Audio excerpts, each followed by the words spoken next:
Welcome to Business Coaching Secrets with Karl Bryan.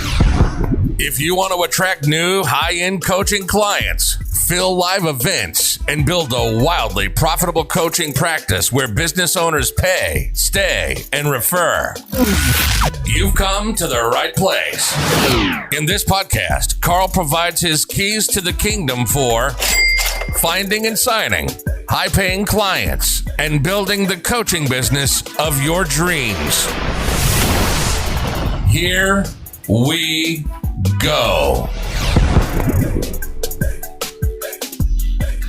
Hey everybody, welcome to another episode of Business Coaching Secrets. It's your boy Road Dogg here with no one else besides the man, the myth, the legend, the man on top of the hill, the king himself, King Karl Bryan.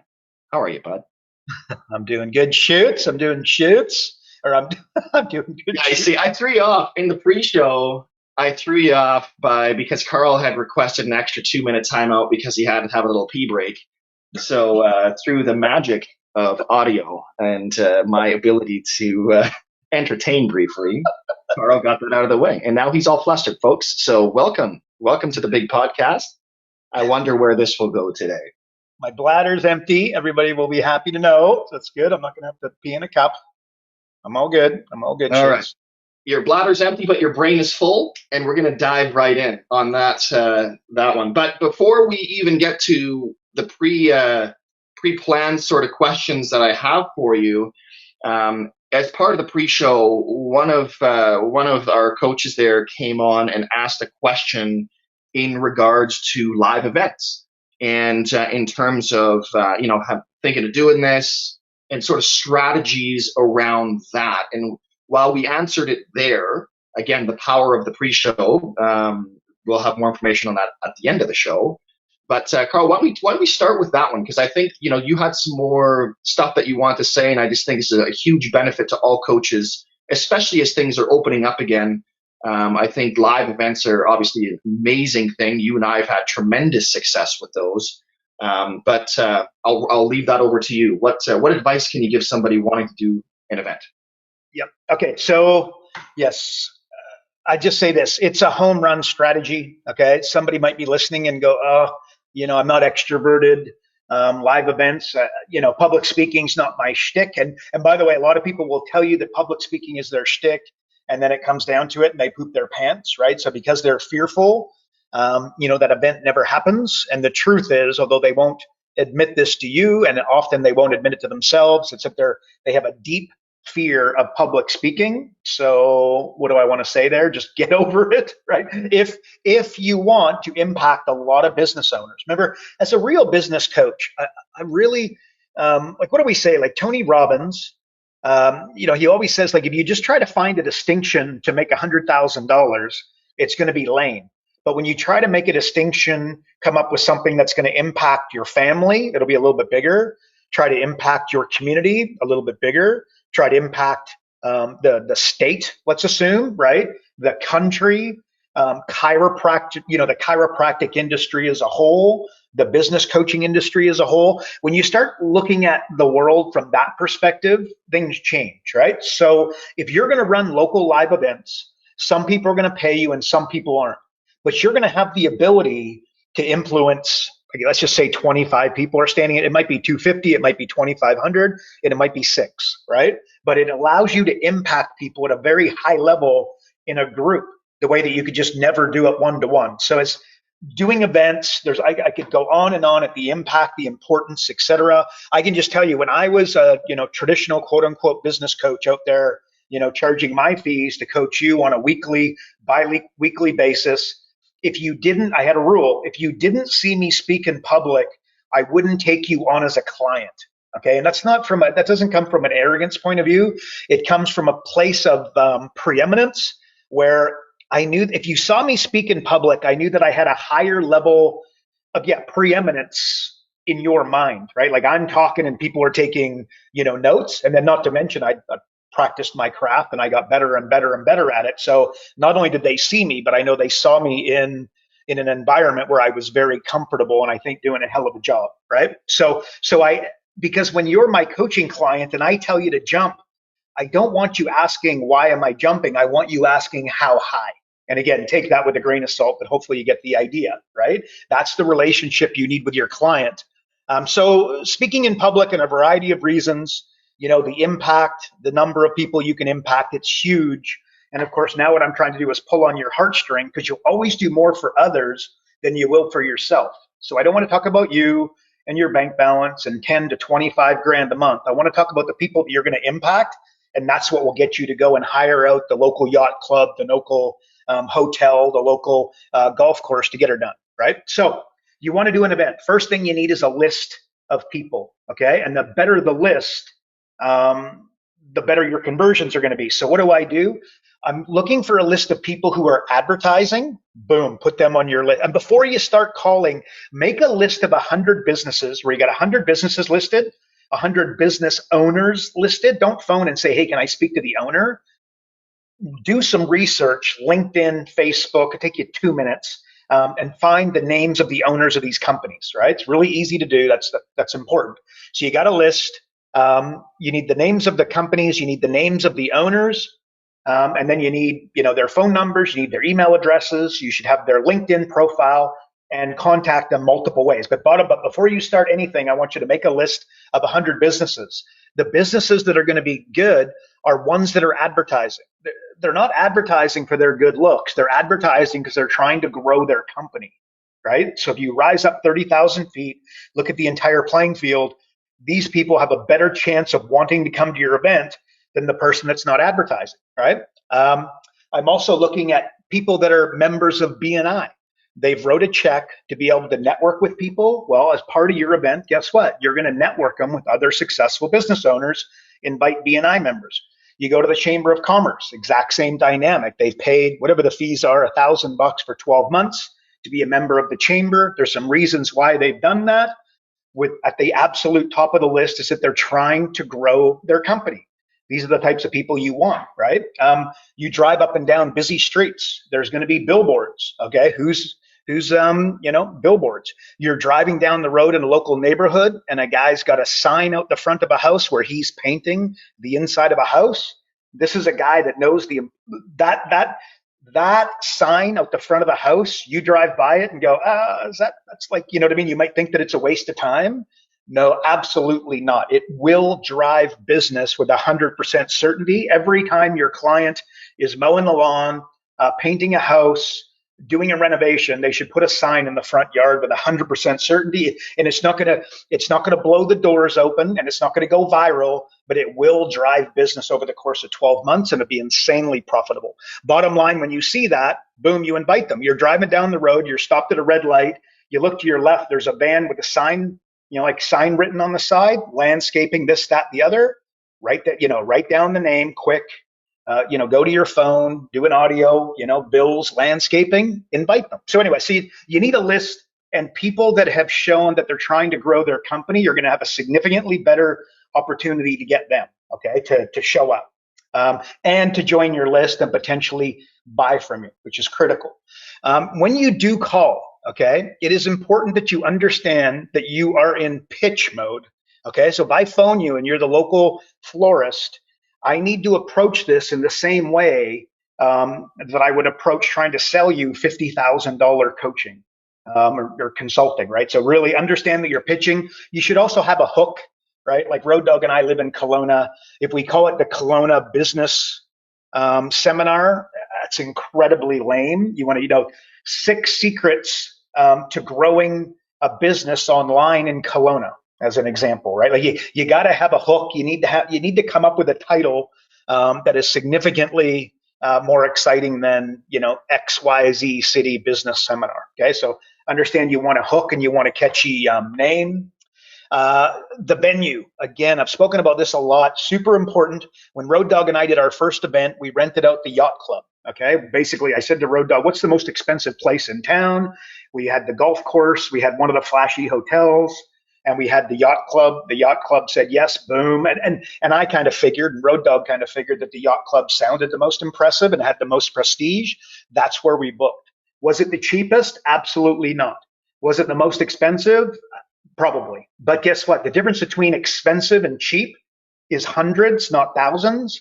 and one coaching client is worth, let's just call it $2,000 a month, 24 grand a year, it's the easiest decision of all time. Don't do it at the Holiday Inn or like the lightweight. My opinion, by the way, and lots of successful events have been done at the Holiday Inn, but get an expensive venue. We talked about this earlier. So one of the things Road Dogg said when we were talking earlier, he's like, I do one during the day, like a live one, but then I do a virtual event in the afternoon. And I said the sort of seen magic of what he said there was that by doing two in one day, he gets significantly better at his presentation. I would get significantly better at the presentation. You will get significantly better in the presentation when you do it twice in one day versus on Tuesday, and then in 2 weeks or a month doing it again on Tuesday, and then 2 weeks or a month again. Like you'll never get that compounding kind of effect, if you know what I mean. And believe me, like when you show up and the way that you present will go a very, very long way in determining whether or not they sign the paperwork, invite you in, basically spend the 12 to 60, depending upon your fees, $1 to $5 grand a month, 12 to 60 grand a year. So by doing that, I would, and that probably comes back to practice too. Goes without saying, hopefully. One of the mistakes that you'll make when you're practicing is that you'll do the beginning of your presentation about 50 times, okay? And you'll do the close of your presentation 3 because you'll get distracted halfway through. One of the things that I used to do is if you gave me a presentation and I need to deliver it and it had a close, I would start with the close and work backwards instead of work with my opening and go forwards. I found that to be an insanely excellent way of practicing, not to mention, and you guys probably heard me talk about this before, but it's much like playing pool against you.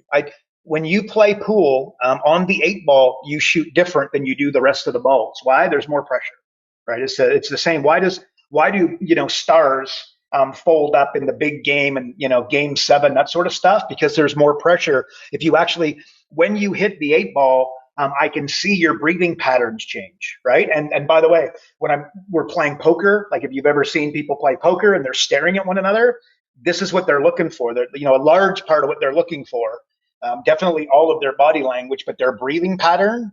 If somebody's breathing really shallowly, there's a good chance that they're up to something.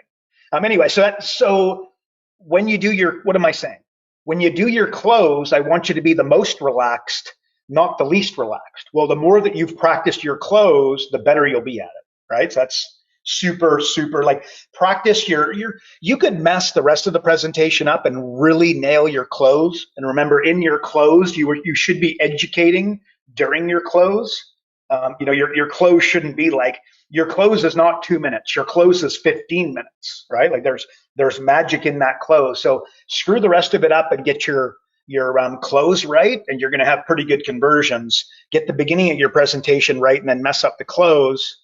This is probably, when I look at your bank balance and I look at the money, what you earned in that presentation, it's going to reflect it. What else? Look, you're going to do a live event. Joint ventures is definitely something you should be thinking about. Again, understand that when you get the joint venture on the phone, you need to be in pitch mode. All the stuff that I mentioned earlier, like just you gotta have a hook for your presentation. You gotta have the right venue.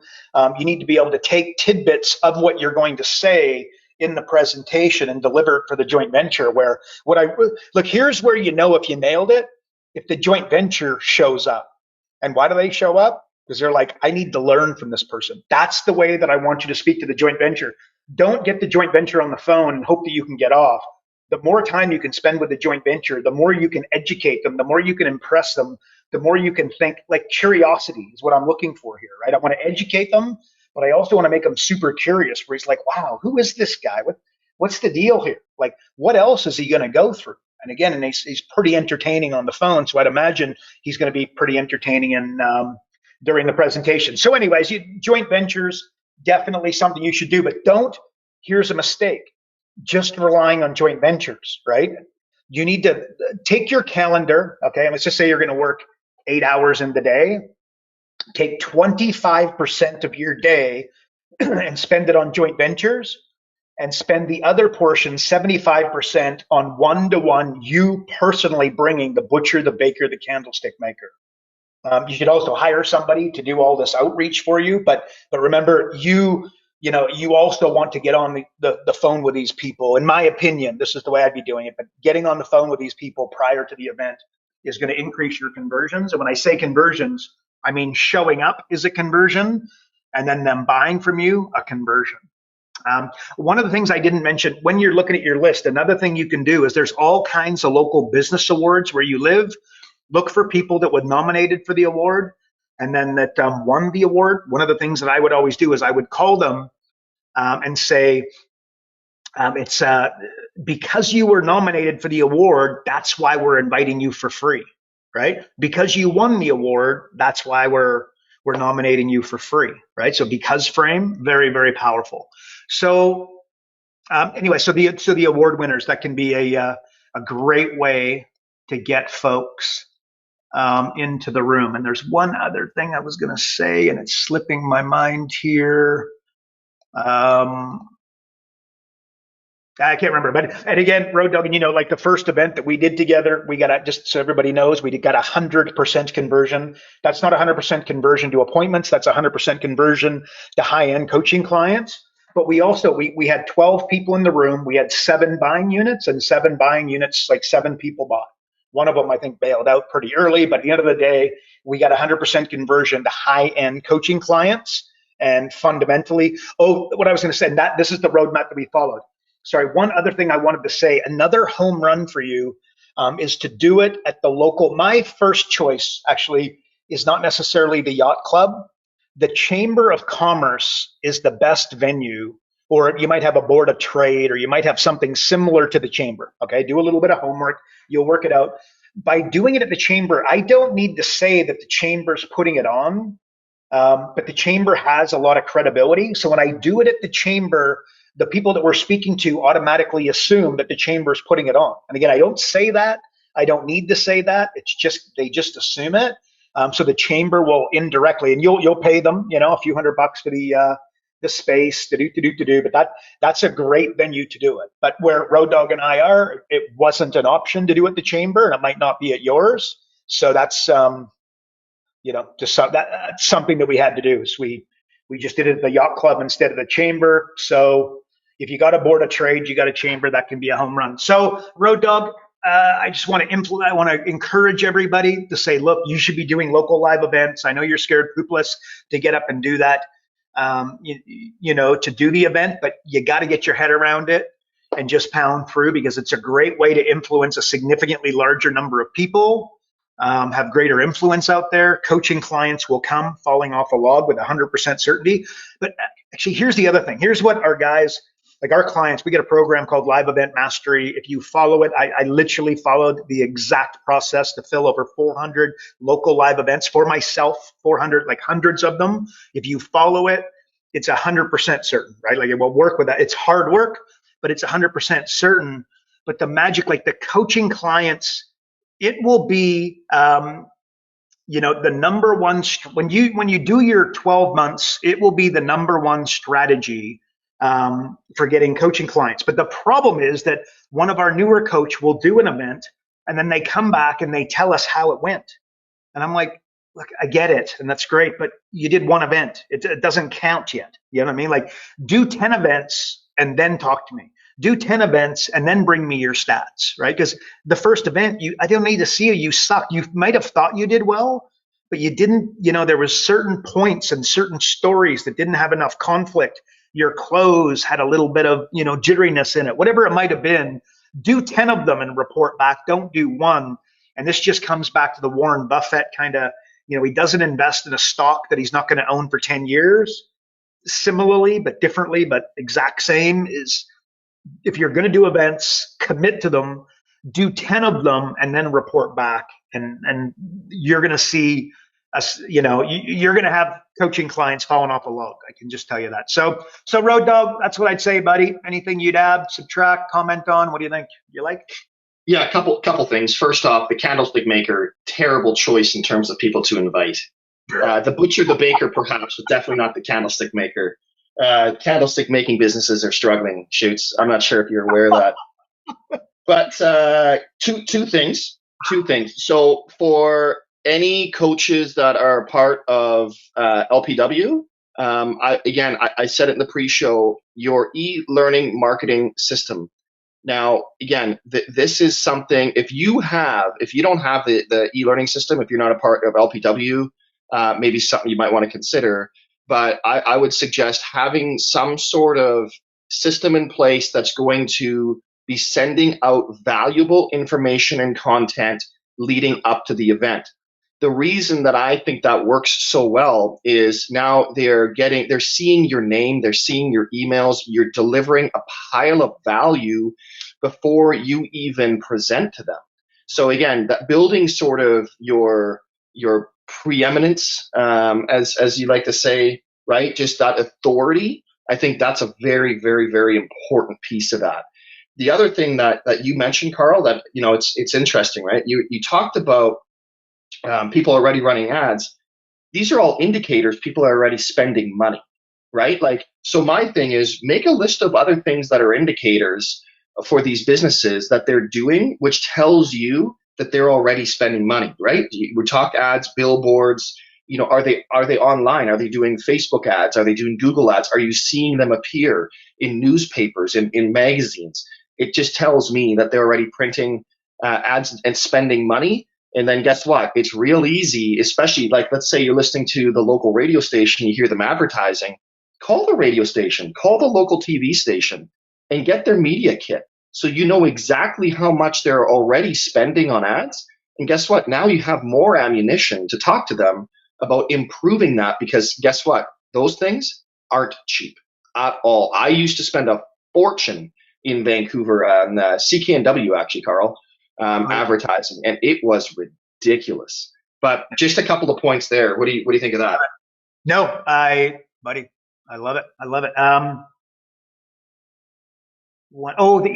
So like the member, just so everybody understands, e-learning, this is a membership site.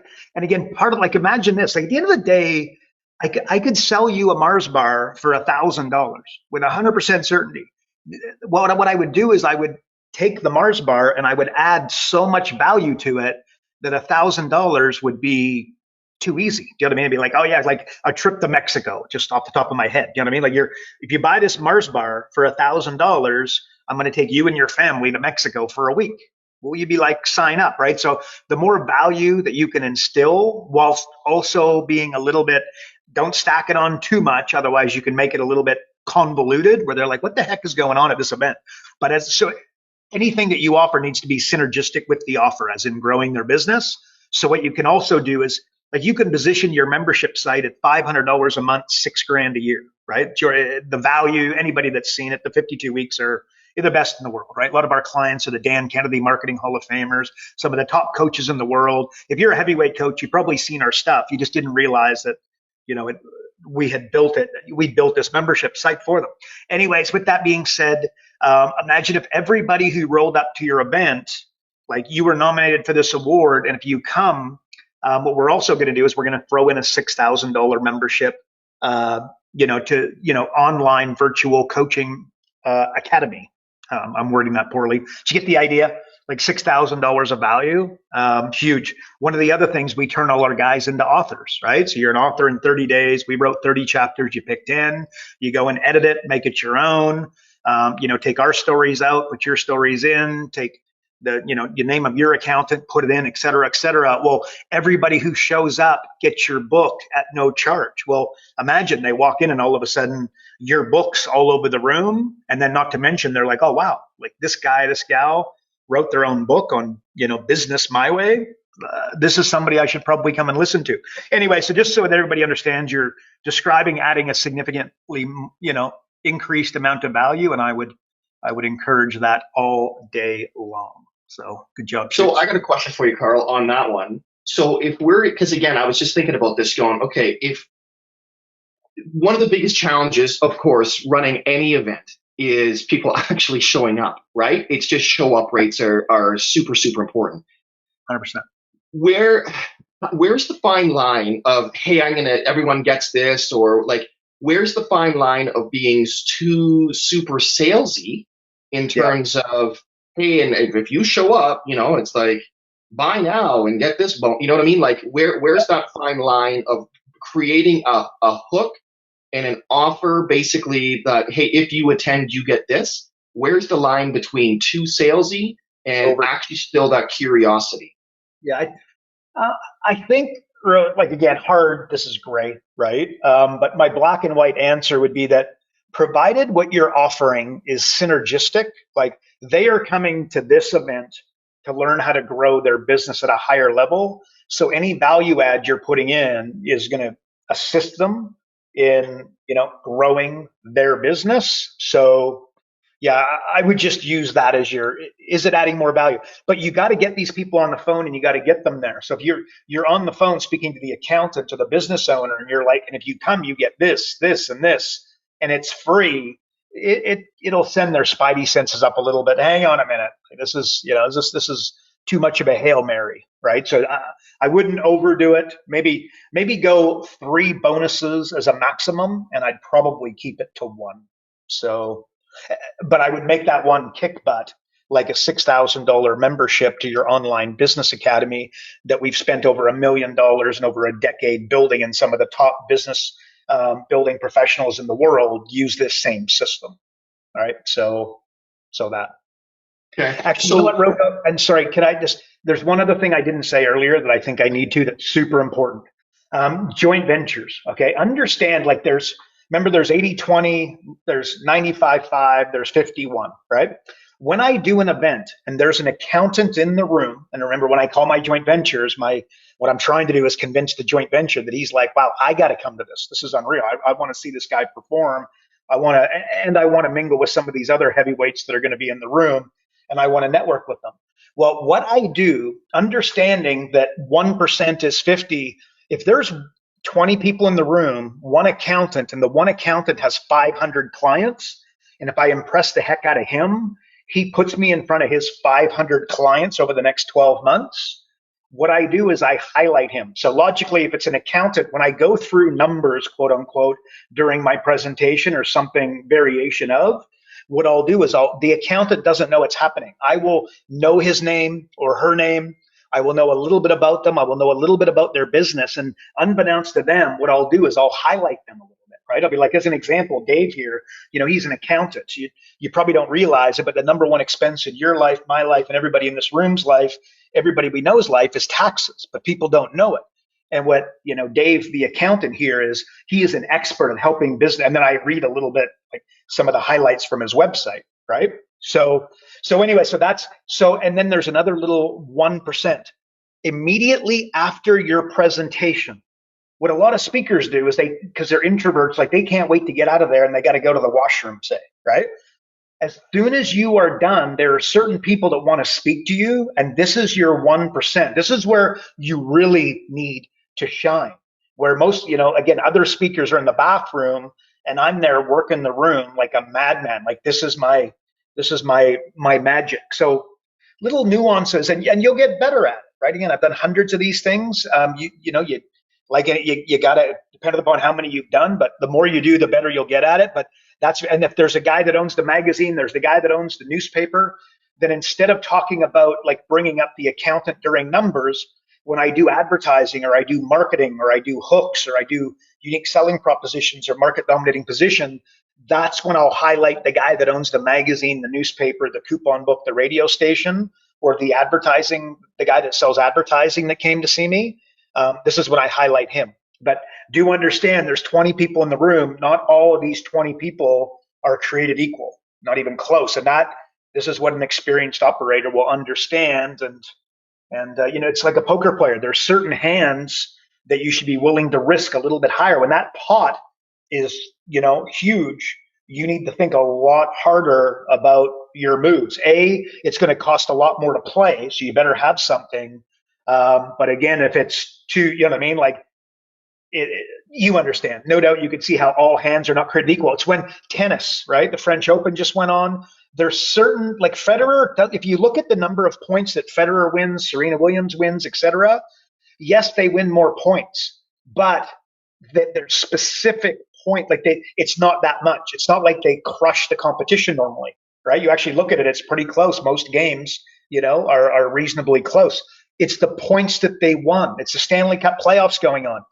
The goalie makes not just percentage of saves, which they do that, but they make times at certain moments, which by the way is in the last, when I coach hockey, it's the first 2 minutes of the period and the last 2 minutes of the period, and specifically the last 2 minutes of the game. If you control those little like bits of 2 minutes, you'll control the game. It's wild. You look at the points scored in the NFL at the last 2 minutes in the half and the last 2 minutes of the game, it would blow you away the percentage of overall points for the entire game, for the entire season. When you look at the graph, it's wild. So hopefully everybody's understanding that if there's 25 people in the room, there's not 25 people in the room. There's 3 game changers, and then there's the other 22. That doesn't mean you poo-poo the 22, but you'd be crazy not to identify your 80, 20, 95, 5, 150. So hope that's helpful, Shoots. Yeah, the other thing I would just say as well is just venue, going back to that for a second, make it interesting as well. Like if you live in a city where you have the opportunity, like for us here, Karl, like if I was to put together an event and I said, look, I'm going to be doing it down at the Prospera Center. It's where our local junior hockey team plays, and you get 1 or 2 of the guys, or maybe the coach or somebody like that, to come in and just sort of do a meet and greet or do a tour or something like that. People are going to show up. Like, have some fun with it and create an event that people want to go to. So that's another thing that I think. Sorry, may I just? So what you just did, so that in the local junior, like this is our superstar hockey team, right? The stadium fits roughly 5,000. They'll get 5,000 guys to the games. Road Dog and I go to the games, right? The local coach, the local superstar, is a personality around here, right? So what you're doing there, so that everybody understands where we're going, Road Dog, you're leveraging celebrity, right? So that's how you're engaging with them. And that is, again, there's scarcity, there's celebrity, these different like little, areas that you should be checking off. And Road Dog, I love it. And by the way, Prospera Place is again, like the really impressive venue for our city, well located downtown, to do, tons and tons and tons of parking. That'd be a home run place to do an event. I love it. Great idea. So lastly, because you talked about the close, and I want to just dive into that just for a quick second, because here's the funny part. You've done over 400 of these, right? So the last time that you and I did our presentation locally here, I'm driving, right? Like, so Karl's like, I can't drive, like you're driving, because he is literally going over the close, driving to the event, getting himself prepared and in state. Like crazy, right? So think about this, everybody. But Karl, is part of the close, like this was kind of cool, and it's a bit of the NLP type stuff, and I think it's super important to talk about. Do you want to go into that for a sec, and just sort of like how you were literally guiding them and telling them what to do to book an appointment with you? Yeah, okay. I love it. And that's absolutely, this is what we were doing, right? So I go into the close, understand, without going too in detail, the close is 15 minutes, not 3, right? Like, do understand. And during your close, if you're not educating throughout your close, referencing other stuff that you talked about, throughout the event, like you're not going to be hitting home runs. You're not going to be connecting, right? I was going to say, so anyway, so you get the idea. But here's what I do. So what we have is like, I called it a yellow card. Okay. Which when I say card, I want you to think of like really expensive, but like it's paper, but it's cardboard as opposed to paper. Okay. And this is where I called it a yellow card. This is what they fill out, to book an appointment, give us some feedback, tell us what they took away, what the best thing that they took away from the event, and where we get referrals. Very important. Referrals. You'll live on those bad boys at the bottom of this card. But anyway, so when it came time, so I would say, we don't give out the yellow cards until the very end. Okay, don't give them out at the beginning. You got to get somebody like Road Dog's there, or we got Lisa with us. It's Lisa. Could you do me a favor? Could you give everybody the yellow cards? So immediately they're thinking, oh wow, what's this yellow card? Okay, so that's in front of them, and then I have one. Okay, and I have a pen, and they have a pen. I have the same yellow card, and I have the same pen, by the way. One of the things that I do at the end, I say, so here's what I would like you to do. I pick up my pen, I pick up the yellow form, I tell them it's very important that they fill it out. This is how we know if we're doing a good job, a bad job, where we can improve, etc. Not to mention there's going to be lots of benefits there for you. So in fact, it's a because. Tom Cavanaugh's listening. So I do a because. I tell them why, they should fill it out because, right? That's an important part of the process. But anyway, so I literally start filling it out right there. I got my pen against the paper. I go, I want you to put your name here. This is where you're going to, provide us the feedback. You'll see there's 3 lines there. And I'm not looking for a compliment. I'm not looking for a pat on the back. Constructive criticism is how I think I've become pretty good at this stuff. I hope you agree. But I tell you what, I would love to know what you think. Good, bad, ugly. When we're going to get together, we're going to have an appointment. Again, so, tick 3 boxes, and there's a little like a dealio where, Monday to Friday, and they put the times that best suit them. So here's where I want you to put the times that best suit you.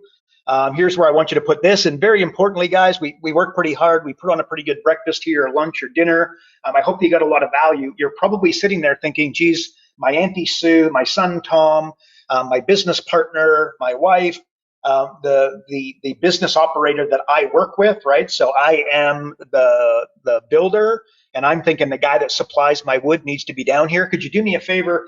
Put their name in the bottom. We won't call them and sell them anything. What we will do is we'll call them, and anything we do, we'll invite them for free. So they too will be able to come and see one of our events, and they'll also be able to see one of the virtual events at night if traveling is a little bit challenging. So if you have somebody from out of the city, we'll also be able to cater to them. So put their names here if you would. And again, we'll very respectfully contact them, and we'll invite them to something for free, which will all be educational based. So I think, Road Dog, what you're looking for there is in my close, I'm literally, I grab my pen, I grab the yellow card, and I'm filling it out with them.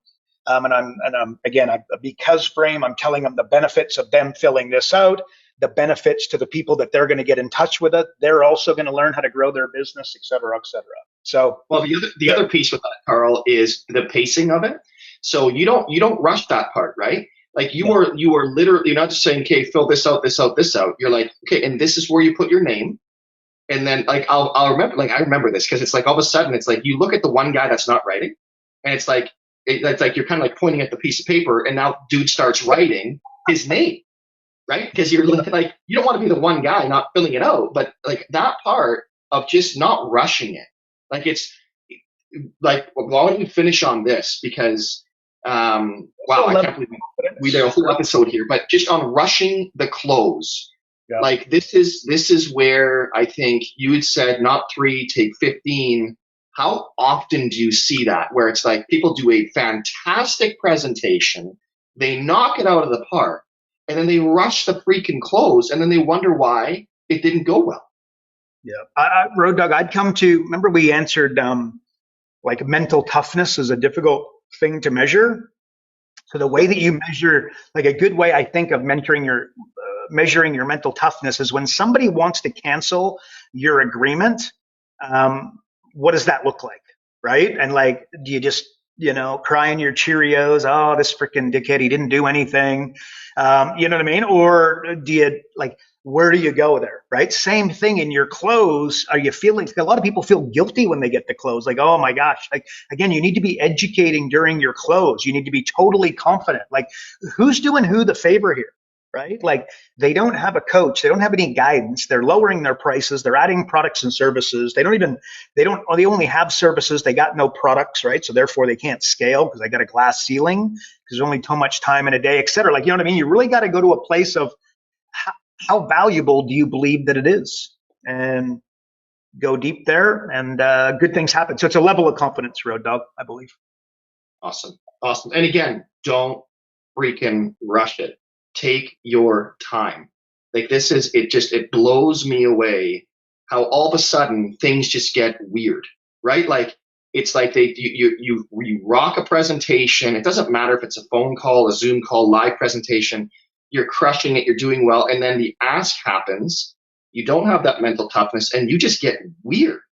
And guess what? People sense that. You can't get weird, right? Like it's just, it's like, don't, yeah. Anyways, there's a joke in there about Carl's dating life. I'm sure about being weird. And I'm sure that I could ask Tammy all about it and she'd give me some great ammunition. But there you go. Practice, right. Road Dog, practice makes perfect. You know what I mean? Again, this is where you got to do 10 because they're listening going, oh my gosh, I'm going to be that guy. Well, you're right. You're going to be that guy or gal. But how do you guess what? The first time I did, you think the first presentation I did, you think I just totally knocked it out of the park? The presentation I do tomorrow and the presentation I did originally, I mean, I'd be embarrassed. I say this about my emails. I go back and read my emails from like whenever I started this thing, and they're a dog's breakfast, right? Like I put something on my personal page of Facebook, which I thought was pretty good. It's about wealth and like, you know, how does Mike Tyson, Nicolas Cage, and these kinds of guys, like how do they go broke, right? And I wrote a dealio. Like when I read it, I cringe a little bit, but I actually thought there's enough really good info in the second half that I think everybody should read it. So I forwarded it. But, you know, bottom line, you know, it's, when I look at my emails originally, they're horrific. I think I now have my mojo. It takes me less than half that. I can write an email now in 15 minutes, where back in the day, it would take me an hour and a half. You will get better. You got to just get on the horse and you got to keep riding, practice, practice, practice. So pretty obvious, but like they know it, but are they doing it? Right. So you know things, so you think you know them, but if you're not doing it, I don't believe that you know it. So have you run 10 events in the last 10 weeks or the last 10 months? If the answer to that is no, you don't know what it is that we're talking about. Like, you know, you can really sharpen your saw at a very impressive degree, and it will equal coaching clients and it'll equal money in your bank account. So there you go, Shoots. I can't believe we just spent an entire episode on this. That's awesome. Like that was unexpected. And there you go. The benefits of being a part of the pre-show. But if you had to take one thing from today's podcast besides just go out and freaking do live events, what would be kind of your one thing that people can take and implement today?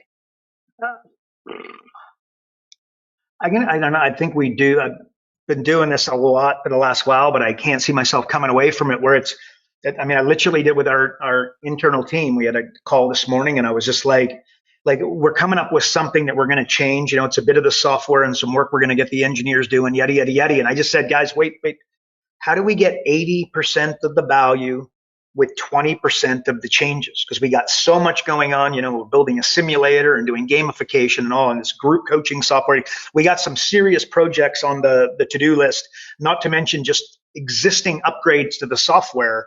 You know, practically we can't get it to it because we got these other projects going on, et cetera, right? But so today I'm like, guys, let's get 80, because I agree that should be done, but 80% of the value for 20% of the work, which I find myself saying with consistency. So when you're thinking about doing live events, like one of the things I just said a minute ago is that there's an accountant in the room with 500 clients. There's 25 people and one accountant.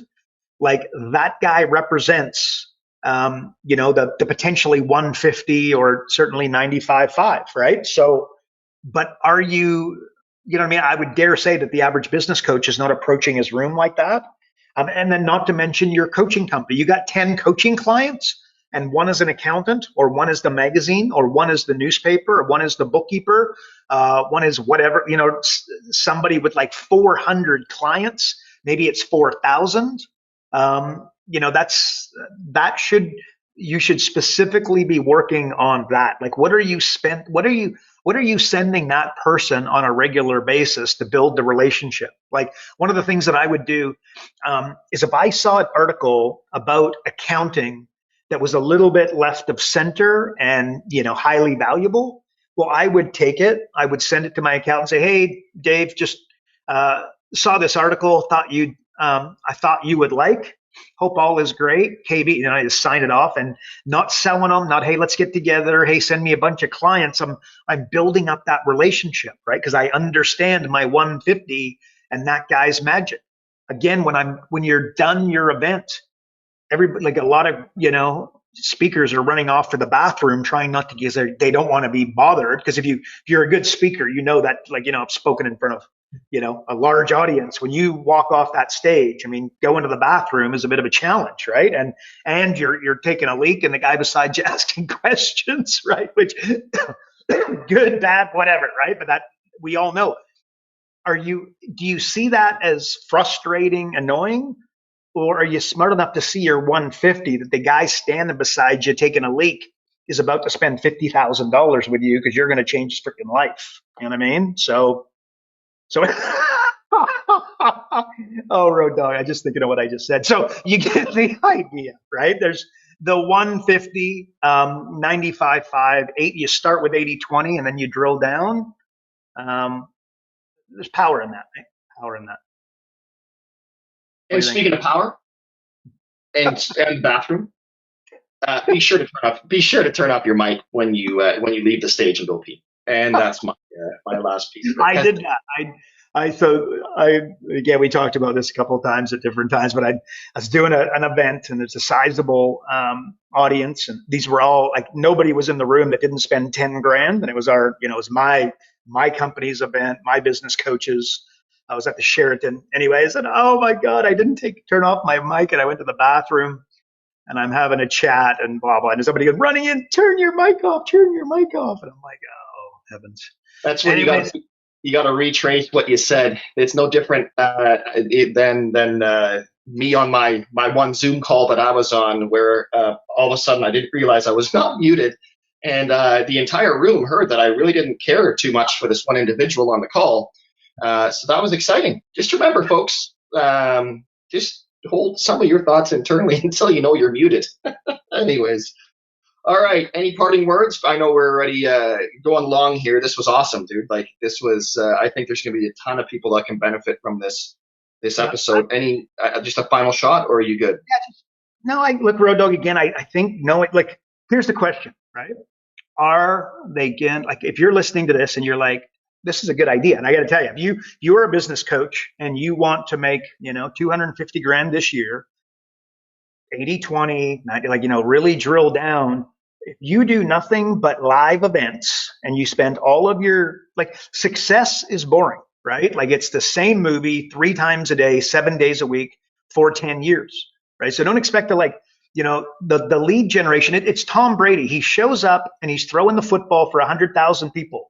And everybody thinks, oh my gosh, I want to be Tom Brady. Well, if you watch Tom Brady from Monday to Saturday, I don't know, you might not have that opinion, right? Getting run over by, do you want to get run over by 300-pound linebackers, right? Like, do you really? And by the way, that's his teammates in practice kind of thing. And no doubt they go, is he on him? But don't you worry about that. Like, Tom Brady's body is thrown around a lot. Tom Brady wakes up on Monday morning and he is bloody sore. So it's just the event, right? You're going to do these events. They're going to be awesome, but are you going to put in the work in order to do the event? But here, actually, Road Dog, I got to say this. This is also important. Okay, you're doing these events. Here's what I always had as because I don't need to speak to the individual business coach. Lead generation drives them nuts. They want to do the events. They love the events. They'll tell us, oh, Road Dog, oh, Carl, I just want to do the events, right? But no, you don't want to do the events because you don't want to do the work leading up to the event. That's where the magic is. Again, Tom Brady's magic is during the week, not on Sunday in front of 100,000 people, right? Here's some magic. Okay, at the bottom, before I did my event, right?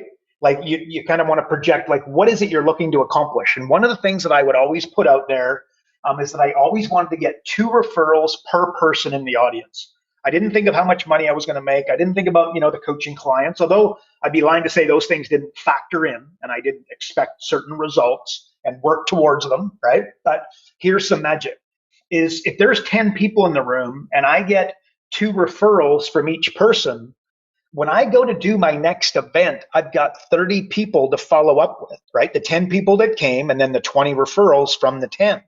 Right? And then if I do another event, now I've got 60 people for my next event. And then I've got 90 people. And now I got 120. And now I have 150. And then I have 180. And then I got 210, et cetera. Right? Like, so do you see? So, and by the way, then I just half those numbers. If you're only going to get like 1 per, right? Then extrapolate your numbers out in that manner. But this is why you got to do 10.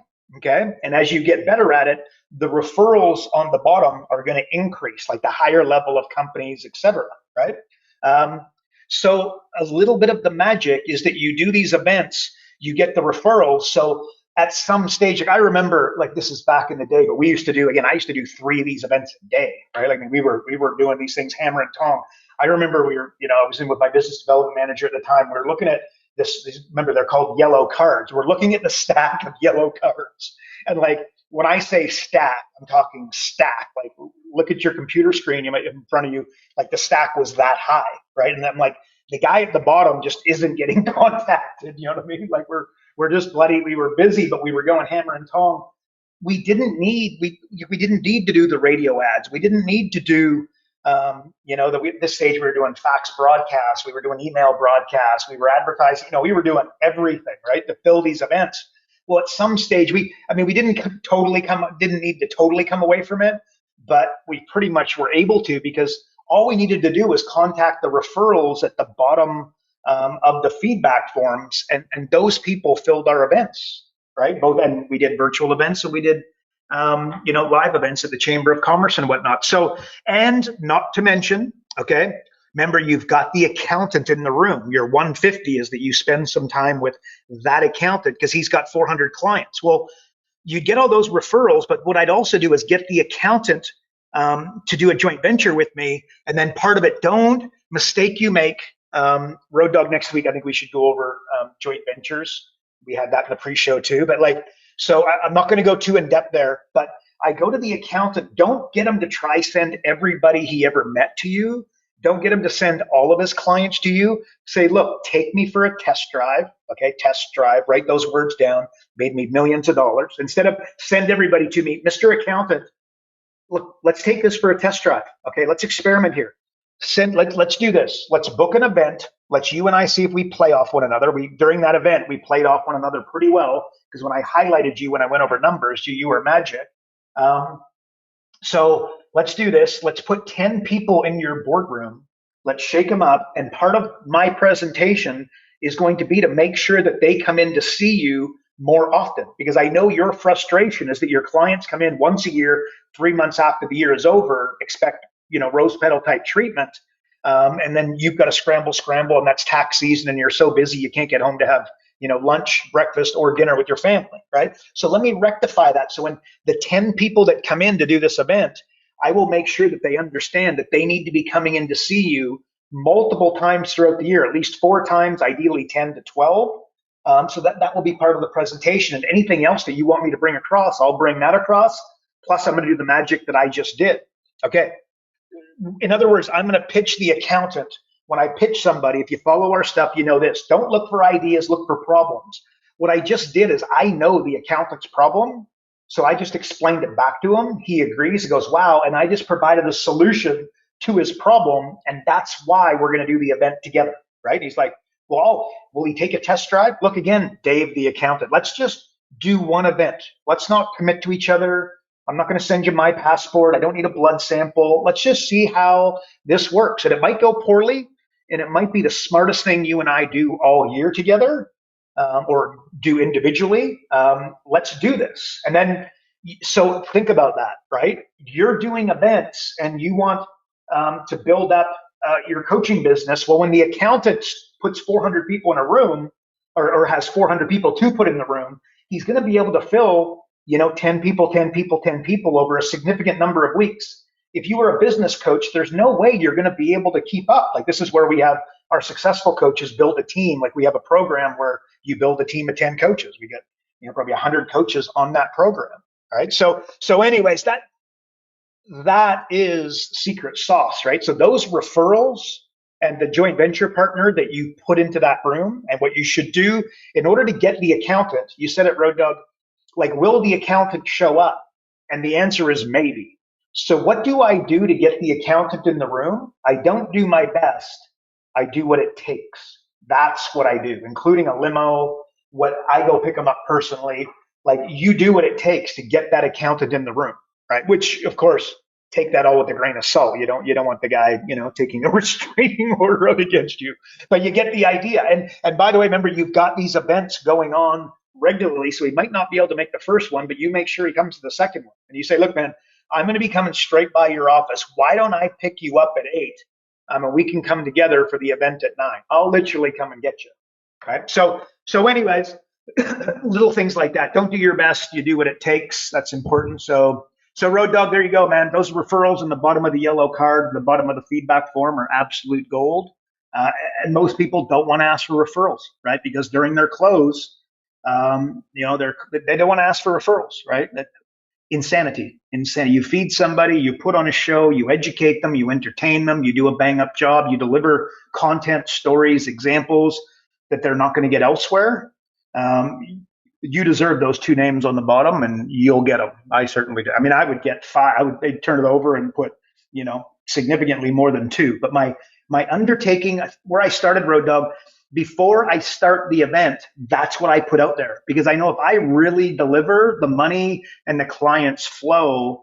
But those referrals are a superpower. And if I did everything else, like if I get the referrals, everything else lined up. So there you go, Shoots. All right. Well, there you go. Thanks for tuning into another episode of Business Coaching Secrets, everyone, with my man on top of the hill, King Karl. And again, if you're not on the inside and getting access to the pre-show, or you just aren't getting Karl's daily emails, you just want more information on how to build, say, 10 coaches underneath you, visit focused.com and subscribe today. Also, again, if you enjoyed the podcast, please share with a fellow coach or someone you think might make a great coach. And of course, we'd appreciate if you'd rate this episode. Again, we know iTunes, Spotify, and all those streaming services give an insane amount of weight towards those reviews. So please, if you like what you heard, leave us a review. And that is it for another week. Thank you to the question from the pre-show. And remember, folks, progress equals happiness. Take care, everybody. Karl Bryan built Profit Acceleration Software 2.0 to train business coaches how to find any small business owner more than $100,000 in 45 minutes without them spending an extra dollar on marketing or advertising. This becomes a business coach's superpower. So as a business coach, you'll never again have to worry about working with business owners that can't afford your high-end coaching fees. Check us out at focused.com.